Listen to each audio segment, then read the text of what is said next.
এইভাবে এঁচোড় চিংড়িটা বানালে তোমাদের খেতেও সুন্দর লাগবে আর বানাতেও খুব সহজ। তো চলো ভিডিওটা প্রথম থেকে শুরু করা যাক। এখানে আমি অল্প একটু এঁচোড় নিয়ে আধা কেজির মতো হালকা একটু লবণ আর একটু হলুদ দিয়ে একটু সিদ্ধ করে রেখে দিয়েছি। 10 মিনিটের মতো সিদ্ধ করে নিলে হয়ে যাবে। তারপরে কড়ার মধ্যে সর্ষের তেল দিয়ে আলুগুলোকে সুন্দর করে ভেজে তুলে নিচ্ছি। আলু ভাজার সময় লবণ আর হলুদ দুটোই দিয়েছি। এখন চিংড়িটা দিয়ে হালকা করে ভেজে তুলে নিচ্ছি। গরমকালের শুরুতে এখন শুধু বাজারে গেলেই এঁচোড় আর এঁচোড়। তাই এঁচোড় যে সমস্ত রান্নাগুলো হয় সেগুলো সব একে একে তোমাদের সাথে শেয়ার করব।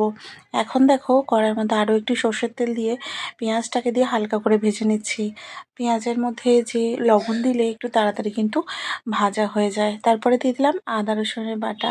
আমি না আজকের সবজিটা একটুও টমেটো দিইনি, কারণ এঁচোড়ে আমার টমেটো দিতে অতটাও ভালো লাগে না। তারপর এর মধ্যে দিয়ে দিলাম অল্প একটু লঙ্কার গুঁড়ো, হলুদ গুঁড়ো আর একটু কাশ্মীরি রেড চিলি পাউডার। সমস্ত উপকরণ একসাথে ভালো করে কষিয়ে নিচ্ছি। যতটা ভালো কষানো হবে ততই কিন্তু সবজির টেস্ট আরও বেশি বেড়ে যাবে। আমাদের ভেজে রাখা আলু আর এঁচোড়টা সুন্দর করে ওর মধ্যে দিয়ে কষিয়ে নেব। আগে এঁচোড়টা দিলাম, সুন্দর করে কষিয়ে নেওয়ার পরে এরপরে আলুটা অ্যাড করে দেবো।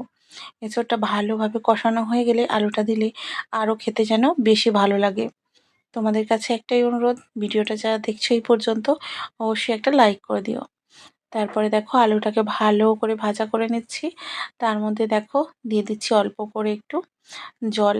আর জলটা একটু গরম দিলে ভালো হয়, তবে আমি এমনি নর্মাল জলই দিলাম। হালকা করে জল দিয়ে ভালো করে নেড়েচেড়ে ঢাকা চাপা দিয়ে খানিকক্ষণ রান্না করার জন্য দিয়ে দিলাম। এঁচোড়ের জল একেবারেই কমে এসেছে আর এঁচোড়টা আর আলুটা খুব ভালো করে সিদ্ধ হয়ে গেছে। এরপরে দিয়ে দিলাম ভেজে রাখা চিংড়ি মাছগুলো। চিংড়ি মাছগুলো দেওয়ার পরে আবারও একটু ঢাকা চাপা দিয়ে 5 মিনিটের মতো রেখে দেবো যাতে ফ্লেভারটা আসে।